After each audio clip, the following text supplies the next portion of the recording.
If something's great, it's worth paying for, which is why when you take an amble down the greatest WWE matches of all time, they tend to take pride of place on the PPVs. Storylines on Raw for free, huge blow-off matches for sweet cheddar. Makes sense, and it's fair, but sometimes, the gods of wrestling smile on the poor folk and release an absolute f***ing gem on TV for sweet FA. Some of these are worth the price of a pay-per-view alone, and we got them for nout. I'm Plumpy from WhatCulture.com, and here are the 10 greatest WWE TV matches of all time. Number 10, Razor Ramon versus The Kid. The perfect example of a great TV match, not only because the action's great, it tended to be the case when members of the Kliq wrestled each other, but because it subverted everything a TV match was meant to be. Shawn X-Pac Waltman, when he started out in WWF, was a nothing jobber known only as The Kid. He was facing Razor Ramon in what should have been a simple squash, the sort you got every single week on TV. For the most part, it was, with Ramon slapping the shit out of Tiny Top Waltman and chucking him through the air. Look at him, look how small he is, he's going far. But then, by some miracle, The Kid hit a moonsault out of nowhere and picked up the narrowest of pinfalls as the crowd and the commentators exploded. It was a beautiful swerve because this did not happen on TV. From that point on, because of that victory, he became known as the 1-2-3 Kid, and it remains one of the biggest upsets in wrestling history. Number 9, Undertaker versus Jeff Hardy. Speaking of big dogs going up against youngsters who didn't seem to have a hope in hell, this was a match that showed that WWE were serious about Jeff Hardy. Once again, it was a match that only would have worked on TV. If such a mismatch had been promoted on pay-per-view, it would have felt false. In 2002, Undertaker put his undisputed belt on the line against Hardy in a ladder match, and it was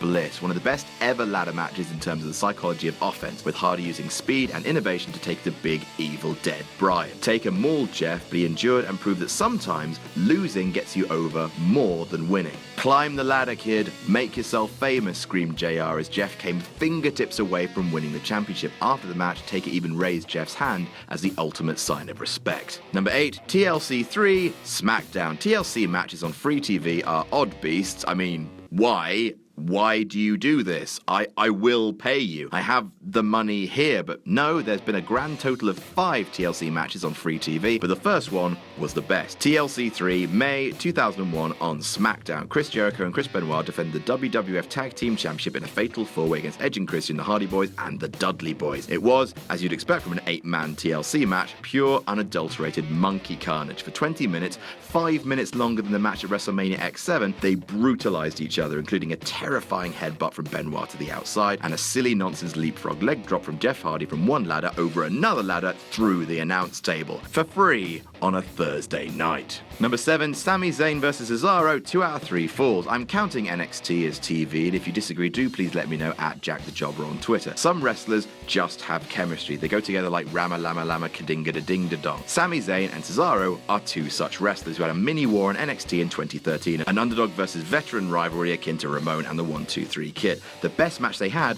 was a 2 out of 3 falls encounter, which was just so wonderful. For 15 minutes, the two men put on a mat clinic featuring, and I don't say this lightly, the best European uppercut that Cesaro has ever delivered. They're just 2 of the best wrestlers in the world doing what the best wrestlers in the world do best, and that's the best wrestling.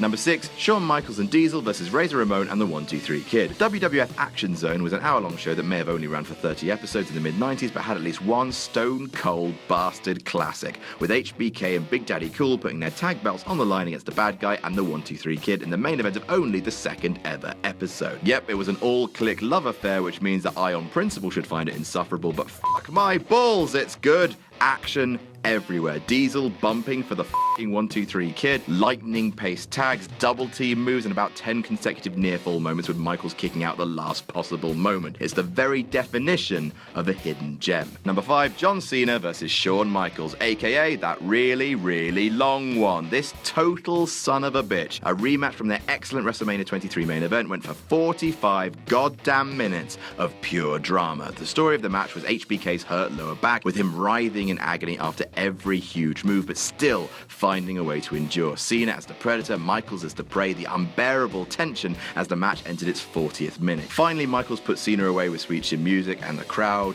blew up completely and utterly spent. You could argue it's the most epic in every sense of the word match ever presented on Raw. Number 4, Shawn Michaels versus Marty Jannetty. The Wrestling Observer's 1993 Match of the Year didn't take place at Mania or at SummerSlam or any of the Big Four. It took place on the July 19th episode of Monday Night Raw, with former best friends turned enemies, ex-Rocker BFFs, Shawn Michaels and Marty Jannetty battling for the Intercontinental Championship. It's absolutely mental good, with the two former allies battling each other step for step, with Diesel a constant presence at ringside. Even though the match had to be restarted halfway after a good old dusty finish, the action is still unbearably tense, and a final you to anyone who ever dismissed Marty Jannetty as bad just because HBK went on to superstardom. Number 3, John Cena versus CM Punk. Did they ever have a bad match? While Punk and Cena's most famous encounter is their match at Money in the Bank, they wrestled an absolutely unbelievable son of a big wanker excellent match on Raw before WrestleMania 29. John Cena's match with The Rock in the main event of Mania was on the line, and with stakes stupidly high, both men put on an utter barnstormer. Both men pulled out moves that fans hadn't seen them hit in years, even ever. Cena cracked out a slightly wonky but still impressive Hurricane Rana, then Punk hit a goddamn pile driver in 2013. You do not see that. It was a perfect combination of stakes, megastars, and beautifully paced wrestling. It could have main evented any pay-per-view around the world, and fans received it for absolutely gratis. Number 2, Chris Jericho and Chris Benoit versus Triple H and Stone Cold Steve Austin. Often referred to as the greatest Raw match of all time, you can't say that stuff didn't happen in this one. Not only was it the match that saw the two-man power trip drop their tag titles to Chris Jericho and Chris Benoit, it's also the match that saw Triple H blow his leg to smithereens but still somehow finish the match. Seriously, he's wrestling on one leg, and immediately after he blows his quad, he hops, legit hops, to the announce table to do a spot where he's locked in the